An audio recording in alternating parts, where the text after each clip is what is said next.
Assalamualaikum warahmatullahi wabarakatuh. Alhamdulillahi rabbil alamin. Wassalatu wassalamu ala asyrafil anbiya'i wal mursalin. Nahmaduhu wa nasta'inuhu wa nastaghfiruh. Wa na'udzu billahi min shururi anfusina wa min sayyiati a'malina. Man yahdihillahu fala mudilla lahu wa man yudlil fala hadiya lahu. Rabbi shrah li sadri wa yassir li amri wahlul 'uqdatam min lisani yafqahu qawli. Amma ba'd. Alhamdulillah, bersyukur pada Allah Subhanahu wa taala kerana pada malam ni dapat kita bersama. Insya-Allah pada malam ni saya akan sambung perbincangan Sunan An-Nasa'i pada bab yang ke-17, hadis 795. Al-i'timam biman ya'tammu bil imam.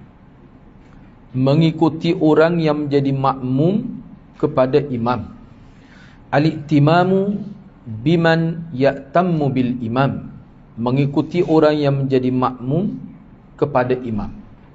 Imam An-Nasa'i telah mengemukakan 4 hadis di bawah bab ini. Imam An-Nasa'i telah mengemukakan hadis-hadis di bawah bab ini sebagai menjelaskan hukum mengikut perbuatan-perbuatan orang yang mengikut imam. Jadi makmumnya ramai ini, dia mengikut makmum, yang mana makmum itu dia mengikut imam. Imam Bukhari telah membuat tajuk yang mirip dengan tajuk Imam An-Nasa'i. Babur rajul ya'tammu bil imam wa ya'tammun nas bil makmum. Bab seseorang mengikuti imam dan orang ramai mengikuti makmum. Dia tidak jauh, tu beza tajuk yang dibuat oleh Imam Bukhari dalam kitab dia, kitab sahih dia, dengan tajuk yang dibuat oleh Imam Nasa'i. Sebenarnya tidak jauh beza. Jadi apa sebenarnya dimaksudkan di bawah tajuk ini?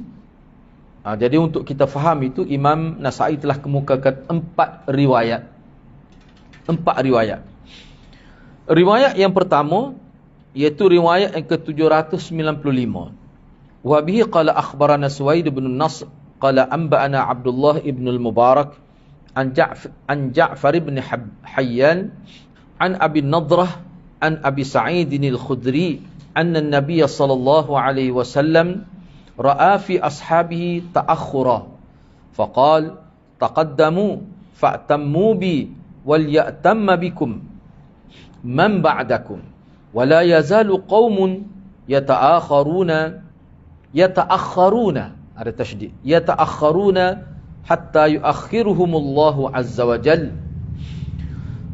Imam Nasa'i dengan sanadnya telah meriwayatkan hadis ini daripada Abi Sa'id Al-Khudri bahawa Nabi SAW telah melihat sebahagian sahabatnya datang lewat salat lah maksudnya.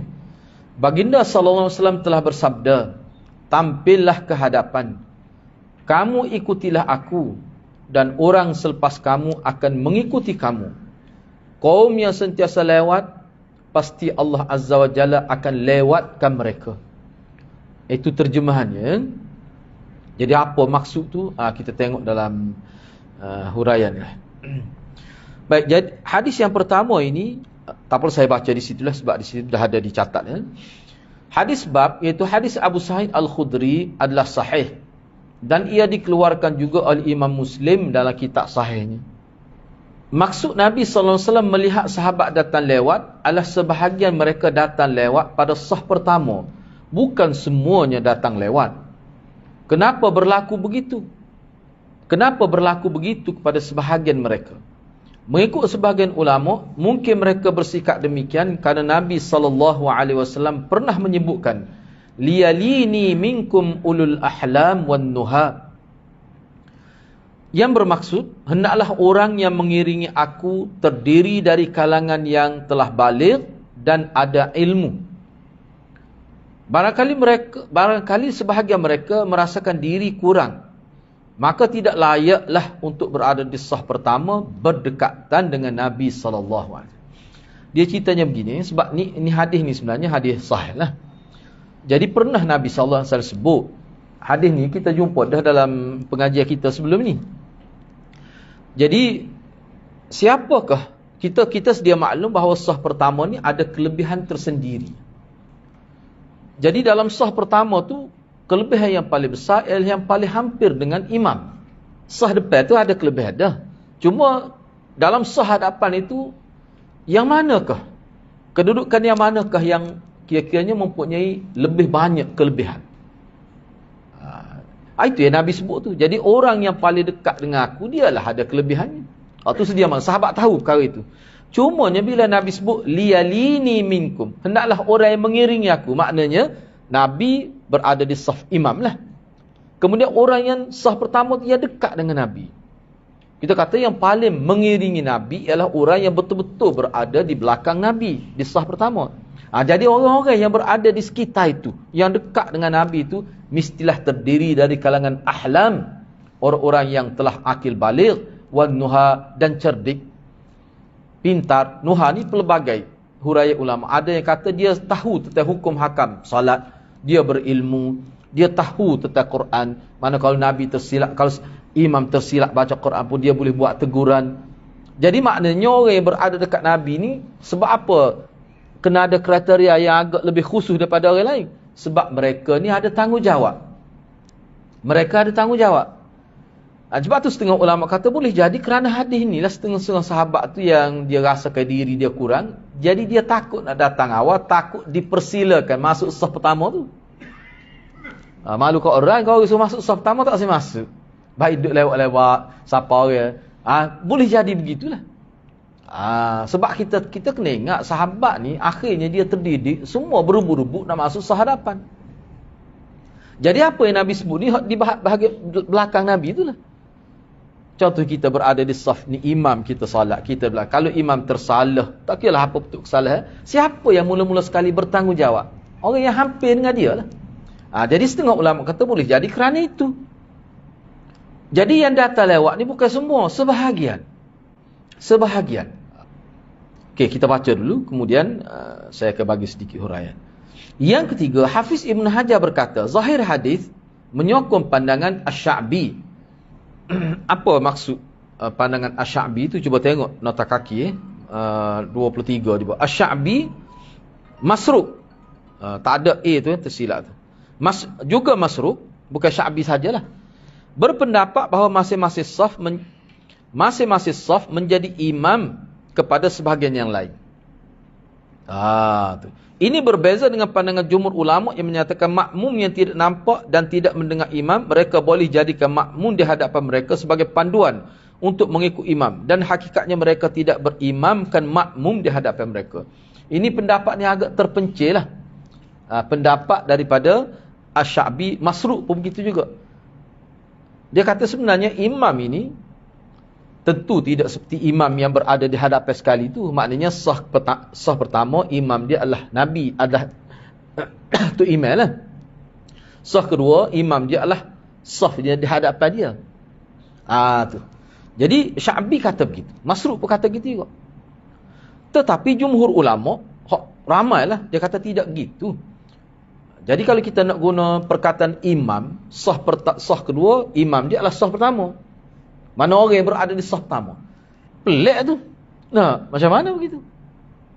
Sebab itulah sebenarnya kata-kata Asy-Sya'bi ni bagi setengah ulama, dia bermaksud imam itu makna panduan, bukan imam yang sebenar. Jadi khilaf ni dia panggil khilaf lafzi. Tapi setengah ulama dia kata bila Asy-Sya'bi guna istilah imam, makna setiap sah ni, sah yang kedua dia imam dia adalah sah pertama. Sah pertama imam dia adalah imam yang berada di sah imam yang di hadapan sekali. Sah ketiga imam dia adalah sah yang kedua. Dia guna istilah imam. Hak tu setengah ulama jadi kritik dia tu. Tapi setengah ulama dia kata maksud Sya'bi tu, tak kira Sya'bi tak tahu kau ni. Maksud Sya'bi tu imam tu maknanya panduan. Semua ini yang disebut ini dalam keadaan kalau zaman dulu ialah tidak ada pembesar suara, kita kata nak. Jadi kadang-kadang imam Allahu Akbar tu, imam tu suara tu perlahan. Kadang-kadang dia tak dengar pun. Bahaya ni sebenarnya kalau tak nampak imam tiba-tiba Allahu Akbar. Itu yang dimaksud oleh Sya'bi, Allahu Akbar. Allahu Akbar ni banyak. Tidak je subhanallah apa ni sami Allahu liman hamid. Hak lain Allahu Akbar semua. Lama orang Allahu Akbar nak sujud, dia bangun. Memang berlaku pun begitu. Saya nak sebut ni berlaku gitu di Mekah. Di Mekah. Kalau dia dengar pun, minta maaf lah tak sebut nama ni. Dia tengah segar lagi ni. Ada tepi dia, kita semaya ni. Bukan dalam masjid, ni berlaku. Jadi dia tunduk tu berkali dia ngatuk doa. Dia macam agak lalai sikit salat dia tu. Kira Allahu Akbar ni lah. Memang kita tak nampak putus email tu mengemah ya masjid.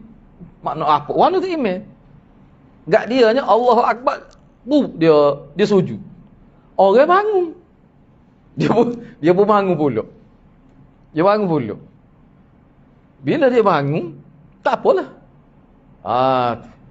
Jadi selepas tu salah pula. Dia pening lagu mana tak tahu.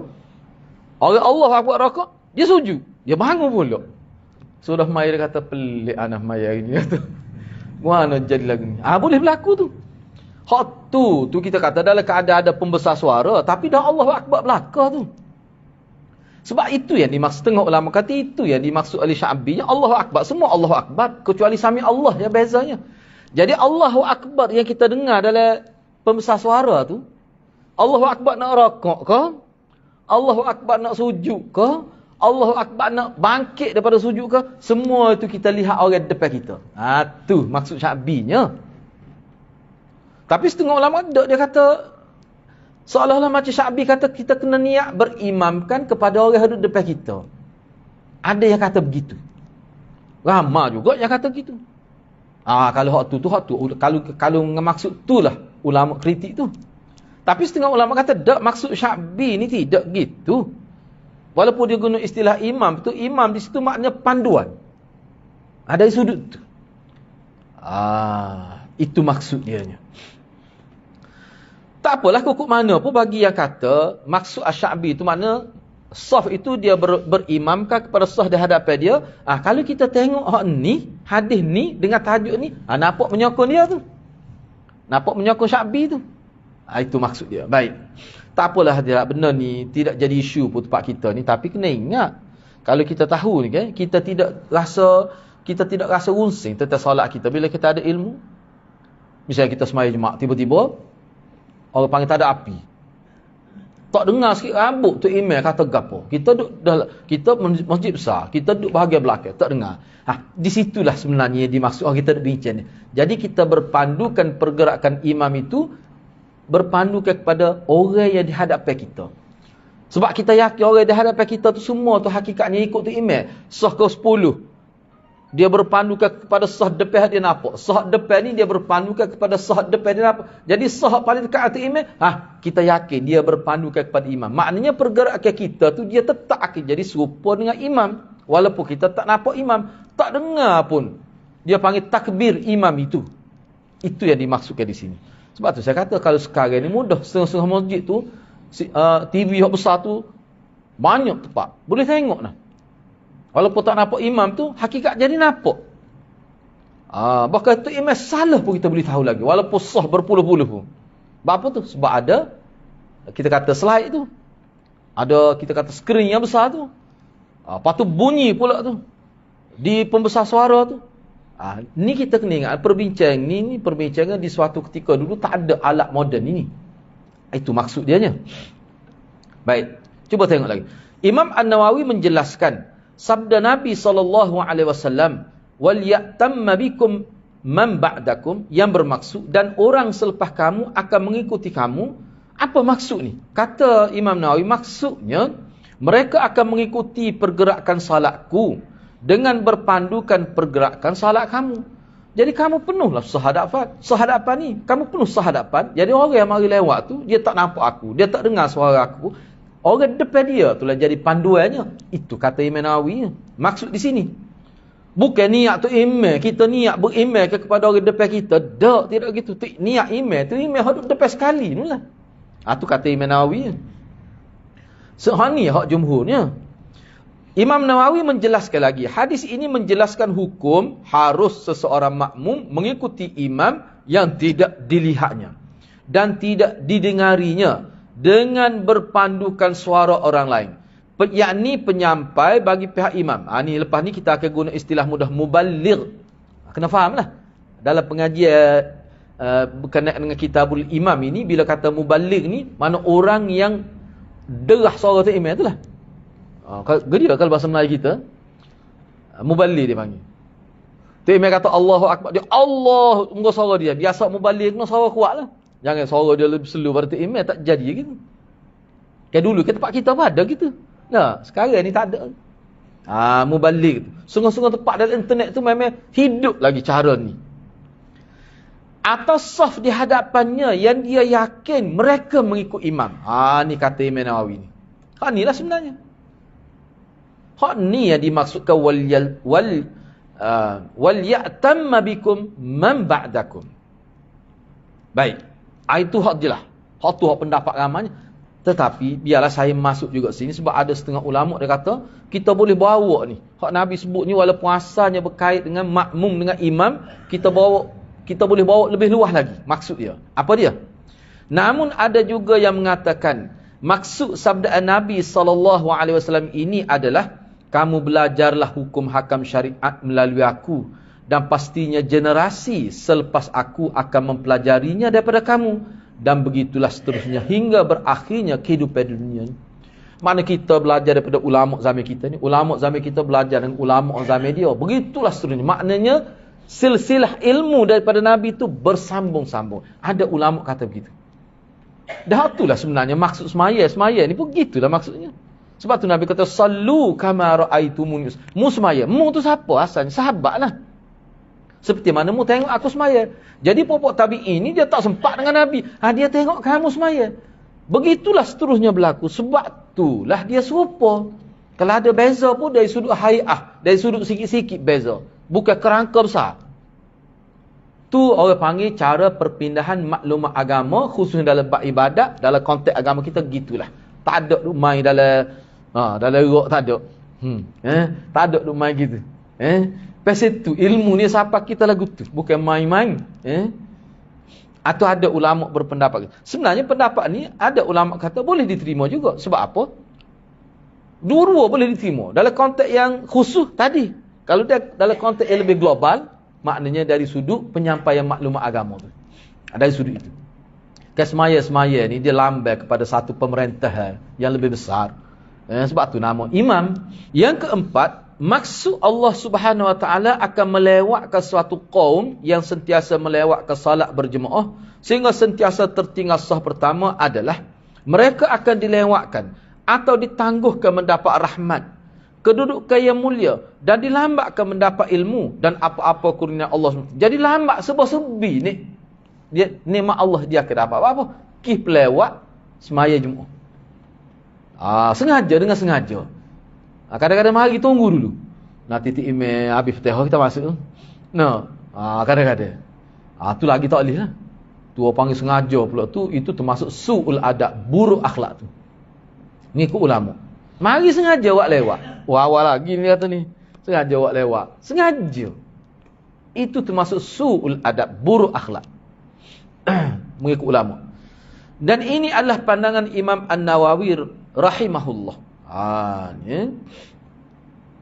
Jadi kita kata lewat lagu mana? Ni Imam Nawawi kata lewat tu maksudnya kebaikan ya Allah nak Allah pelewatkan. Padan dengan muka dia tu.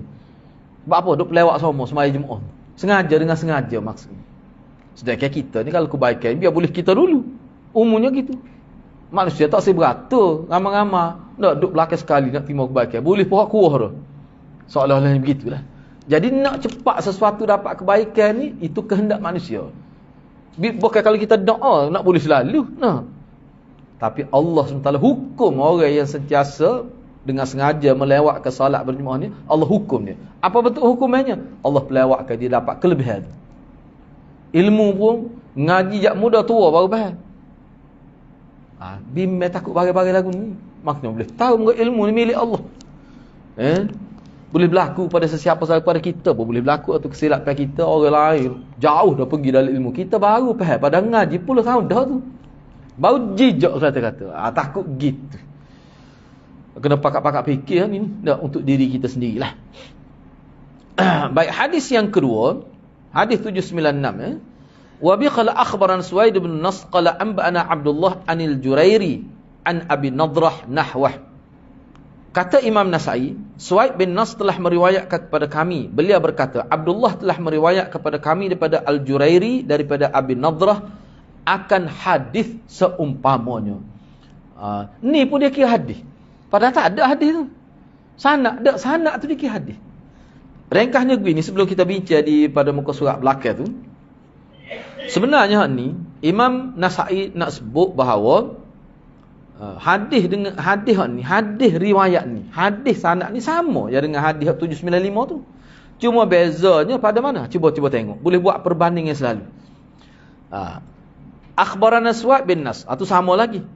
Qala anba'ana Abdullah, tu sama lagi. Abdullah mana? Abdullah bin Al-Mubarak. Sama lagi tu. Anil Jurairi, tu tak sama. Hak ni an Ja'far bin Hayyan.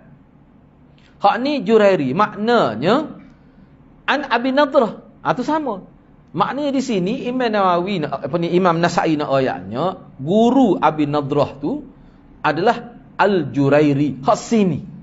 Hak hadis mula-mula 795 tu guru bukan guru guru Ibnul Mubarak tu. Guru Ibnul Mubarak tu hadis 795 tu Ja'far bin Hayyan. Tapi dalam hadis ni, dalam sanad ni, hadis tu lah ya. Guru Ibnul Mubarak, Abdullah tu mana? Abdullah bin Al-Mubarak. Guru dia bukan Ja'far bin Hayyan, tapi Al-Jurairi. Hak tu yang nak ayatnya. Tak ada apa tu. Sebab tu dia orang ngaji sanad kena bani letak. Kadang-kadang kalau ustaz kita letak 2 komputer depan. Kadang-kadang beliau besar, dia boleh buat 3. Tengok. Oh, gini perbezaan. Baru nampak kalau main tu tak nampak. Baik, cuba kita tengok. Sini saya buat ringkas saja. Sanad riwayat ini sama saja dengan riwayat sebelumnya. Sanad riwayat sama. Kecuali pada guru Abdullah bin Mubarak. Hak tu bezanya. Hak tadi, hak mula-mula tadi Ja'far bin Hayyan. Hak yang kedua ni Al-Jurairi. Tu beza dia. Guru beliau dalam hadis ini Al-Jurairi, manakala guru beliau dalam sanad sebelum adalah Ja'far bin Al-Hayyan itu. Kenapa beliau menyebutkan nahwah? Apa dia sebut nahwah sini? Siapa dia sebutnya? Sebut nahwah itu. Tengok situlah saya buat dah situ. Jadi kalau kita perhatikan di sini, diriwayatkan daripada Abi Nadrah akan hadis seumpamanya. Mana Abi Nadrah telah sebut nahwah. Sebut gitu. Kenapa beliau, yakni Abi Nadrah tu menyebutkan kalimah nahwah yang bermaksud seumpamanya, bukan mislah yang bermaksud sepertinya. Bahasa Melayu kita tak nampak lah tu. Tapi dalam konteks pengajian hadis beza tu. Dia jadi istilah tu. Nahwah dengan mislah. Kalau terjemah bahasa Melayu kita sama seumpamanya, sepertinya tu tak ada beza kita. Cuba tengok di sini. Mengikut pendapat yang masyhur di sisi muhaddithin, apabila berlaku persamaan lafaz hadis pada 2 riwayat, maka disebut mislah. Namun jika persamaan itu hanya pada makna perkataan hadis tu ada beza sedikit sebanyak, tapi maksud dia sama, makna sama, tu dia sebut nahwah. Jadi sini makna persamaan lafaz hadis itu ada sedikit beza. Tidak serupa 100%. Maksud sama, makna sama, cerita tu sama, cuma ada sedikit kalimah tu ada sedikit perbezaan. Kalau nak tahu cuba tengoklah di sini. Di sini anak kemukakan contoh lafaz hadis riwayat Al-Jurairi melalui jalur Al-Qasim bin Malik Al-Muzani daripada Abi Sa'id Al-Khudri juga. Hadis samalah hadis ni, dia kata nahwah tadi. Cuba kita tengok di sini. Al-Qasim bin Ibn Malik Al-Muzani Anil Jurairi. Hak tadi Abdullah Ibnul Mubarak. Serupa ni. Daripada Abi Nadrah, daripada Abi Sa'id. Kata Abi Sa'id, dakhala Rasulullah sallallahu alaihi wasallam al-masjid. Okey, cuba tengok serupa ke dengan riwayat mula-mula tadi. Tak ada sebut pun masjid tu. Situ beza. Boleh cek sendirilah. Tapi maksud sama. Benda nak ceritanya sama ya. Kalau hak ni kita kata tak ada sebut. Anna Nabi sallallahu ra'a fi ashabi ta'akhura. Padahal dalam masjid juga berlaku, cuma tak sebut dalam masjid. Tapi hak riwayat hak ni sebut dalam masjid. Masjid mana? Masjid Nabi lah. Boleh nampak tak perbezaan itu? Maka dia pun kata Ma yu'akhirukum. Hak ni. Hak tadi kata taqaddamu. Ta'akhuran. Ra'afiyah ta'akhuran. Kalimah tu asal kalimah sama. Cuba tengok. Kalau kita baca kan perhati maksud sama ya.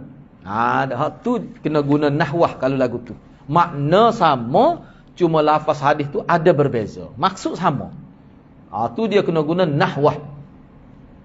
Saratulah no ayatnya nilai ilmu periwayatan.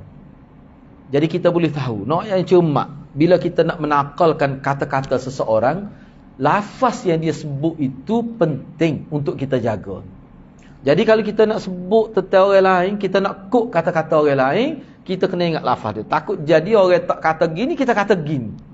Orang kata lagu lain, kita kata lagu lain. Rosaklah. Misalnya, saya ambil contoh. Ada ustaz tu kata, kita dengarlah dalam ceramah dia. Dia kata,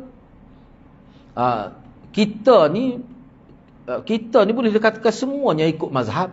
Cuma kita tidak terikat dengan mazhab. Kita boleh ikut yang mana-mana. Kita boleh ambil semuanya imam kita. Itu kata-kata ustaz tu. Tiba-tiba ada ustaz kata, dia kata ustaz tu mengajar, dia kata dia tak usah ikut mazhab. Tak wajib ikut mazhab. Orang kata lagu lain. Dia kata lagu lain. Hak tu makna pula lari dah tu. Bukan sekadar lafaz lagi. Maknanya dosa besar tu. Dosa besar tu. Ni tinggi ni akhlak dalam periwayatan. Sangat tinggi akhlak dalam periwayatan. Bila kita nak quote kata-kata orang, kalau kita lafaz dia tak serupa, kena kata nahwah. Orang akan faham lalu. Jadi kalau orang nak ambil pengajian secara cemak, dia akan buat perbandingan selalu. Boleh banding. Sebab ni kita banding hak ni tak sebut di masjid. Hak saat ni hak ni sebut, hak tadi tak sebut. Tapi hak tak sebut masjid. Memang kita faham di masjid pun, muka sembahyang jemaah. Tu. Gitu maksudnya. Kena beringat ni. Ni antara nilai akhlak dalam ilmu periwayatan. Gapo dia? Bila kita nak quote kata-kata seseorang, kena jaga. Kalau kita tak ingat, dalam bahasa Melayu kita, ni hamba tak ingat molek lah lafaz dia sebut. Cuma hamba fahamnya gini. Ayat tu yang gitu. Jangan, kalau tidak kat dia jadi rosak lah. Orang kata lagu lain, hamba tak kata lafaz tu. Tak serupa, dah lah hamba maksud lain. Misalnya, misalnya seorang ahli tafsir tu kata, dia hura, dia terjemah istiwa tu. Contohnya istiwa. Penulis tu kata istiwa ni maknanya bersemayam lah. Moga karya dia tu. Tiba-tiba ada orang ubah semayam tu, dia ubah, dia tukar. Dosa besar tu. Dunia akhirat dosa. Buat sendirilah tafsir lain lah. Apa dia nak ubah orang? Dosa besar tu. Sebab kalimah istiwa dengan bersemayam ni dia jadi satu perbincangan itu. Tak boleh. Sebab tu dulu masa penyemok kitab terjemah Datuk Yusuf Zaki Yaakob terhadap itulah tafsir Zilalul Quran tu, guru kita sebut pada salah seorang penyemok tu, entah jangan ubah kalimah dia. Sebab ini Datuk Yusuf Zaki, dia ada ilmu tinggi dalam bab. Tak ubah. Sebab terjemahan dia tu dia ada kira-kira dah. Jadi orang yang alim, orang yang tahu ni, sebab dia baca karya kita kata Yusuf Zaki Yaakob, dia tahu. Sebab dia ni ahli bahasa juga sebenarnya. Jantina tu pun dia yang show pada dewan bahasa, bukan main-main tu. Banyak kalimah dia show pada dewan bahasa, fikir-fikir, sesuai. Yusuf Zaki. Jangan ubah. Kalau nak betul tulisnya tak apa, takut silap ejaan tu tak apa. Tapi kalimah jangan ubah. Biar salah pun kita rasa salah, biar kita rasa. Awak nak betul, awak buat tafsir mula. Ataupun buat ta'liq bawah hasyiah. Bagi saya ni maksud dia begini. Buat. Jangan ubah asal. Tu orang panggil amanah, kalau tidak jadi jenayah tu. Jadi jenayah. Kesalahan besar tu, jenayah intelek, jenayah ilmu. Dosa besar dia hadirat. Tu dia mati dah. Kita nak ubah karya orang tak boleh. Harta tu, istilah tu pun disebut harta intelek. Siapa setara tu hilang nilai.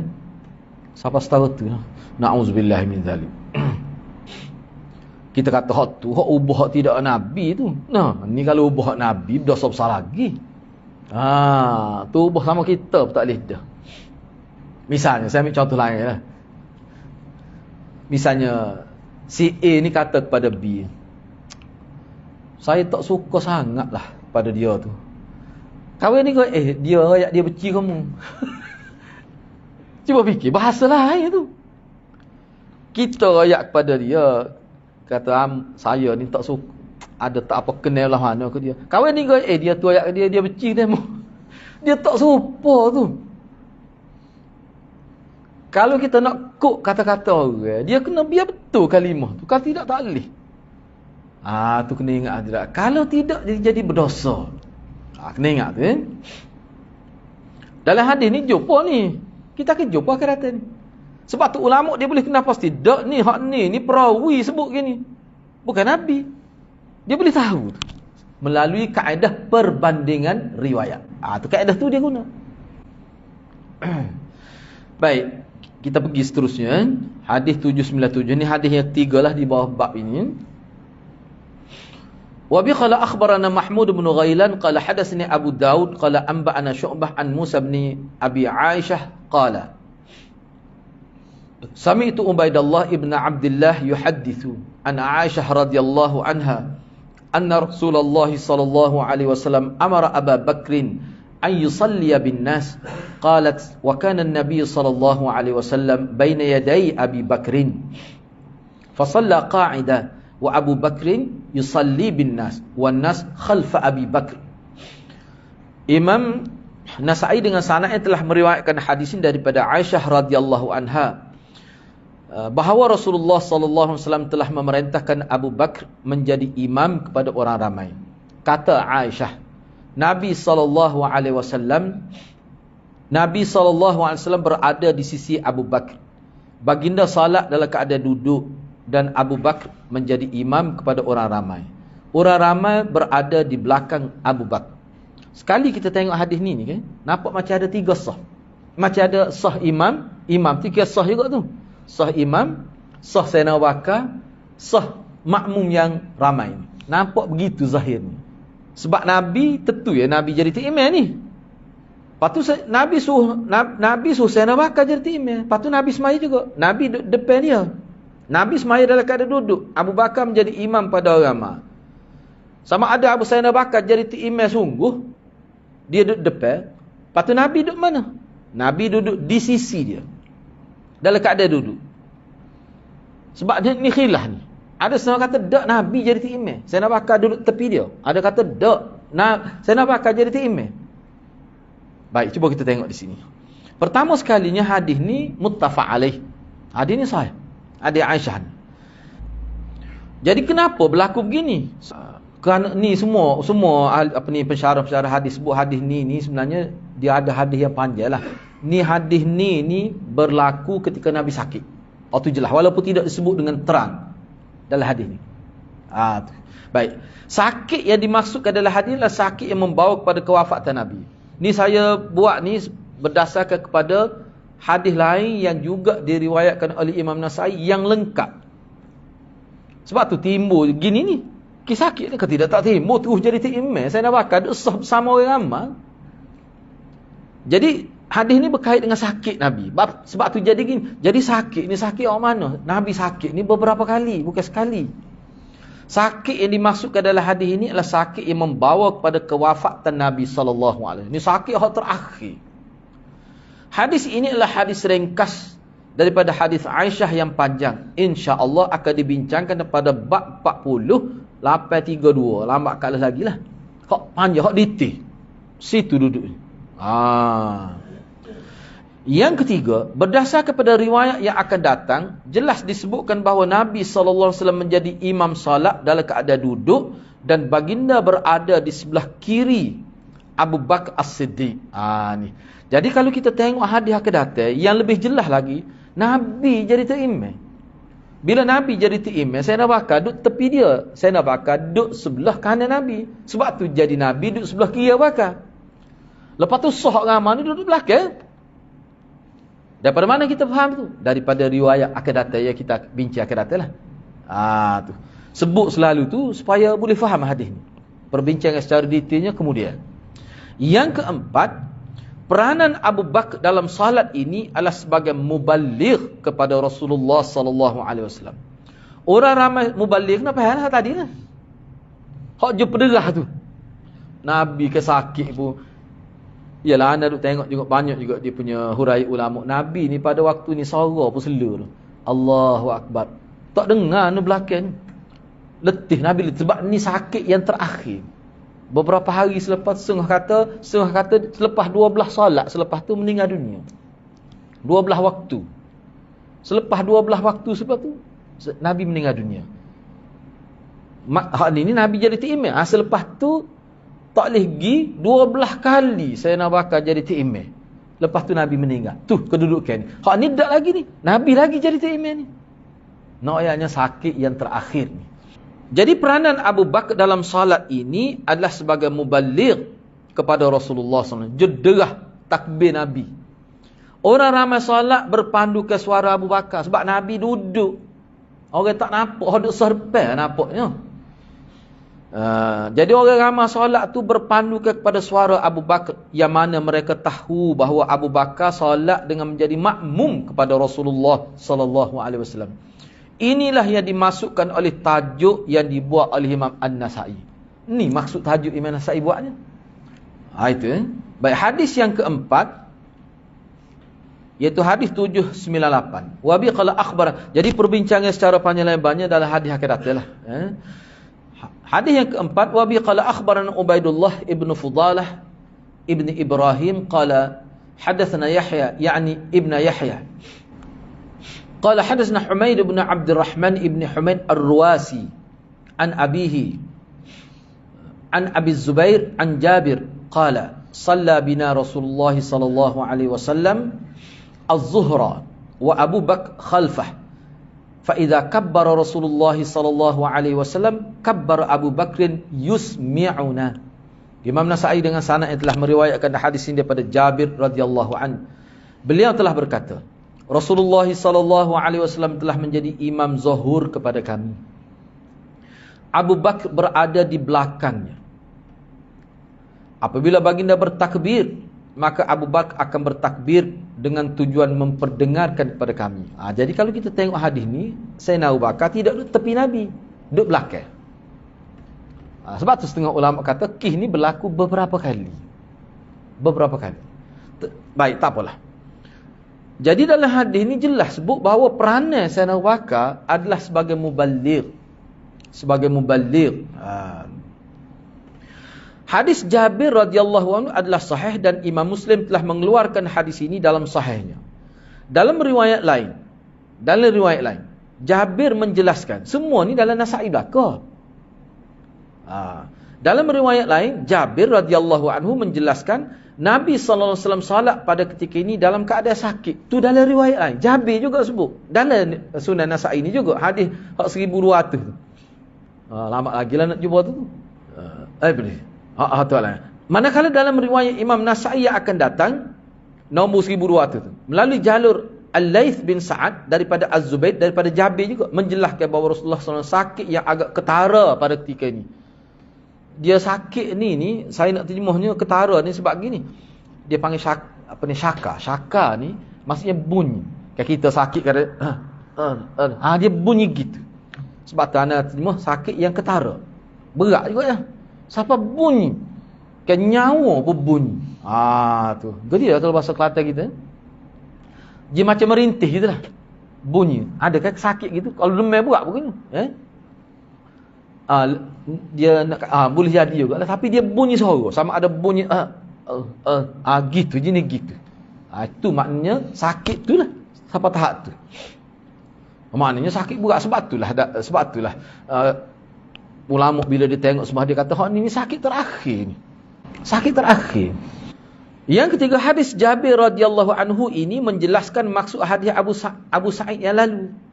Wal ya'tamma bikum man ba'dakum sebelum ni. Dan juga menjelaskan hadis Aisyah wa Abu Bakr yusalli bin nas. Maksudnya ke dia? Maksud hadis Jabir ni bahawa Nabi jadi imam lagi ni. Tetapi Sayyidina Abu Bakar jadi muballigh. Di sinilah kita nampak bahawa penggunaan kalimah imam itu di sini dengan makna panduan. Boleh dengan makna panduan. Bukan jadi imam sengoti niat imam tu memang Nabi. Sayyidina Abu Bakar pun niat jadi makmum ni dia ni. Jadi yang dikatakan dia ni sebagai imam kepada saf itu maknanya jadi panduan kepada saf. Jadi panduan yang besar di sini bagi orang yang dekat-dekat dia, hak sah belakang dia tu boleh panduan tu dari segi perbuatan Sayyidina Bakar tu lah. Tapi hak paling besarnya suara dia tu. Itu maksud muballigh tu. Maksud muballigh tu suara.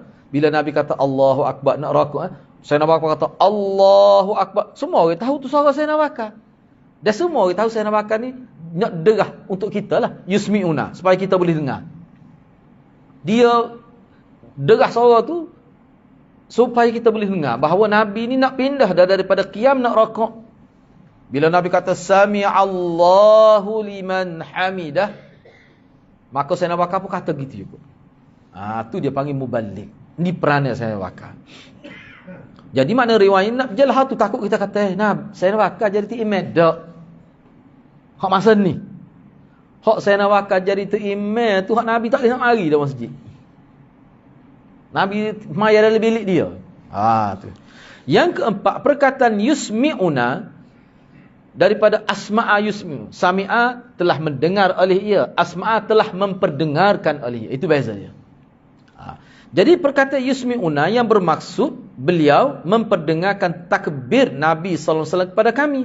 Jelas bahawa beliau, yakni Sayyidina Bakar lah, bukan imam. Jelas dia tu bukan imam.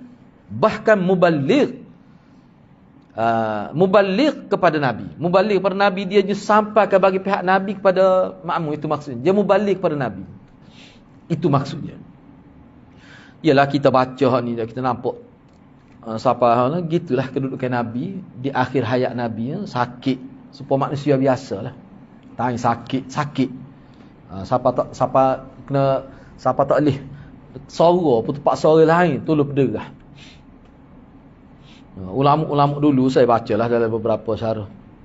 Dia baca hadis kan menangis ulama dulu. Menangis apa sedih. Dia tergambar di ruang mata keadaan Rasulullah sallallahu alaihi wasallam. Begitulah ulama-ulama kita dulu ini kita bincang minggu depan bab 18 ni. Kita bincang minggu depan insya-Allah. Jadi bab yang ke-18 ni mauqiful imam idza kanu thalathah wal ikhtilaf fi dhalik. Posisi imam ketika jumlah makmum, ketika jumlah bukan silap tu ana silap terjemah tu. Ketika jumlah musalli tu sebenarnya tu. Rasanya perbetulan apa dak lagi sini. Tukar posisi imam ketika jumlah musalli 3 orang dan perbezaan pandangan tetap perkara itu. 3 orang, maknanya makmum 2, tu imam seorang. Jadi kena tukar tu. Jumlah musalli. Tu kita bincang minggu hadapan lah. Rasanya setakat itu dulu. Mudah-mudahan Allah berkati kita semua. Aku qouli hadza wa astaghfirullahalazim li wa lakum. Assalamualaikum warahmatullahi wabarakatuh.